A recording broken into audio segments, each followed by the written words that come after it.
Madame, Monsieur, bonsoir. On ouvre ce journal avec cette image. Pour la première fois, l'émissaire américain Steve Witkoff s'est rendu à Gaza dans un centre de distribution d'aide. Une visite de près de 5 heures avec pour objectif affiché élaborer un plan pour livrer plus de nourriture dans l'enclave.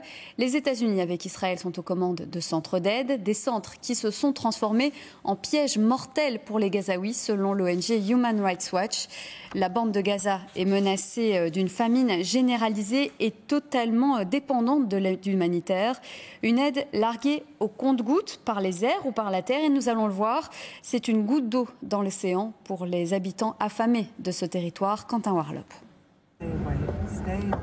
Des tirs à sens unique pour tenter de contenir la foule. Caméras embarquées à l'intérieur de l'un des camions chargés de livrer de l'aide humanitaire. La vidéo est publiée par l'OCHA, un bureau qui dépend de l'ONU. Ils sont des milliers affamés et prennent alors tous les risques. We were met on the road by tens of thousands of hungry and desperate people who directly offloaded everything from the backs of our trucks. Des pillages et le chaos généralisé. Trop de monde, pas assez de nourriture et pour beaucoup, il ne reste plus que ces quelques grammes de farine ou ces graines à ramasser. On vient et on se fait humilier, on se fait tirer dessus. On est rabaissé pour un simple morceau de pain. Ce n'est pas une vie, ce n'est pas vivre ça. Nous voulons que tout le monde fasse des concessions et apporte la paix. Dans le même temps, aujourd'hui, la France a largué 40 tonnes de nourriture par voie aérienne.